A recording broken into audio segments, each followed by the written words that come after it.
If you're looking for a new way to create color contrast in a project, perhaps the unique results of bleach painting is just the technique you're looking for.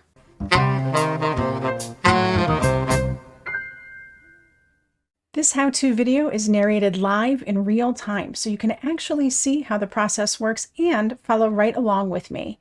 So get your supplies ready and don't forget to like this video and subscribe to my channel. I appreciate it. Before we get started with this technique, just a word of caution. If you're going to put bleach into a different container other than its original, be sure to mark the container clearly and keep it out of the reach of children. Also, work in a well-ventilated area and make sure that your work surface is protected appropriately. For this technique, I've taken a pipette and added some bleach to a water brush. And this is a brand new brush. It didn't have any water in it before or any other material. I do have it clearly marked with the word bleach on it, and I will only ever use this brush for bleach. If I ever decide that I don't want it anymore or I want to put something else in it, I'm just going to throw it away with the bleach removed. You don't ever want to mix other mediums, materials with bleach, just in case there is some kind of adverse reaction. So for this technique, I have two different images, heat embossed and ready to go. For the technique, the best thing to do is to heat emboss your image, so that way when you're painting with the bleach, it doesn't extend beyond the embossing. You can emboss in any color. It shouldn't really react with the bleach. You shouldn't have an issue with that. But what is going to react, of course, is your paper. And before you get started with your project, if you know that you're going to bleach paint, you're going to want to test out your cardstock to see what the results are going to be before you get started. That way you aren't surprised when the color that comes out is not the color that you were expecting, or that there is no color change at all, as in the case of this black. It has changed so insignificantly that really the result wouldn't be worth it.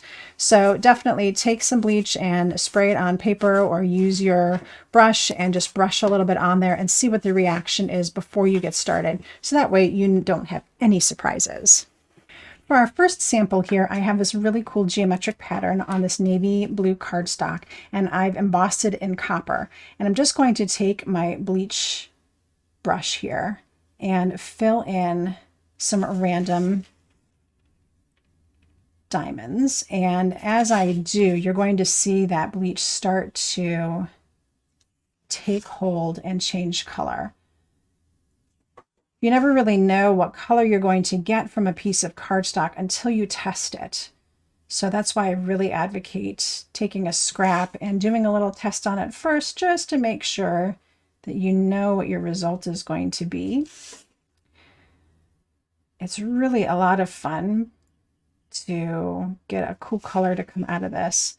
The only other way that you could get a color like this is if maybe you wanted to use some gouache paint, or maybe paint with your distress oxides. As you can see, the color that you end up getting ends up looking a little oxidized, and it's very solid in color, of course, because you're just really bleaching the paper. You're not adding anything on top of this. If you want to or need to speed up your process, you can heat set this to finish the transformation of color. However, because you've got embossing powder on here, you don't want to heat this up too much because we don't want to overheat our powder. So, just a little quick zap will get that done. And what you can see here is that you see how it's a little more green here than it is here. I put extra bleach on here. So this is actually a layering process. If you want to get an even more bleached look, add another layer of bleach.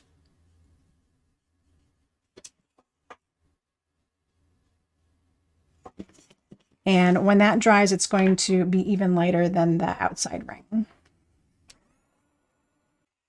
So you can see the difference is subtle, but there definitely is a lighter look to that particular diamond, and it just looks really cool. So you can go through and finish coloring any little bits to create a really unique look on a geometric background like this.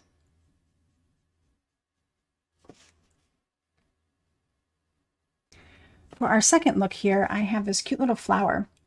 And I'm going to do the same technique, except I'm going to kind of fade it out as I go. So I'm not going to go all the way to the edge of the flower petals. I'm just going to do some little flick strokes to get a lighter color going on here. And as you can see, I'm going over that embossing and it's not making any kind of change to the embossed area. So the bleach is not reacting with the embossing at all. It's working just as you would expect to keep the bleach contained inside of the flower and keep the shape of the image. So as you can see, that bleach is starting to react, and if I heat it up, it'll finish up.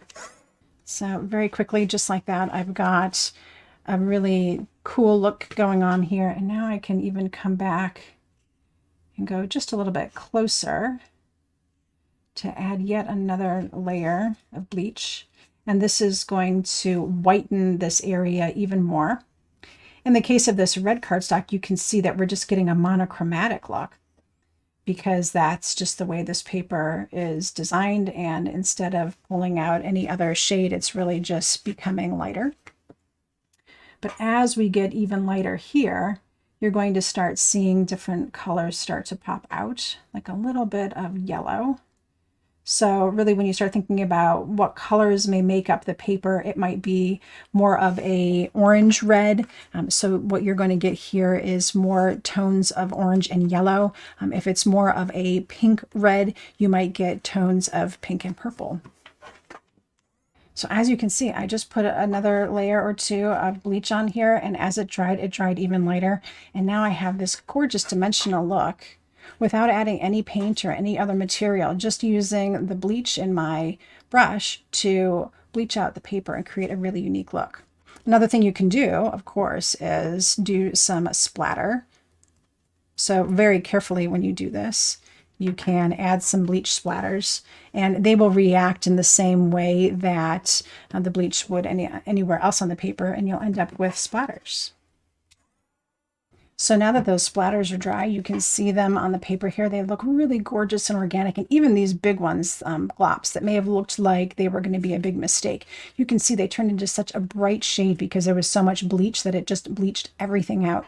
Even the embossing underneath got bleached a little bit. So you have a little bit of a different look there. It's just absolutely gorgeous. So playing with bleach with your stamped images is really a ton of fun and will create some amazing looks that you can't achieve otherwise. I encourage you to give it a try and have fun with bleach in your next project. I hope you enjoyed this how-to and use what you learned sometime soon. Are you struggling to learn a new technique? Share with me in the comments so I can help you out with another great how-to video. Thanks for spending your time with me today, and until next time, happy crafting.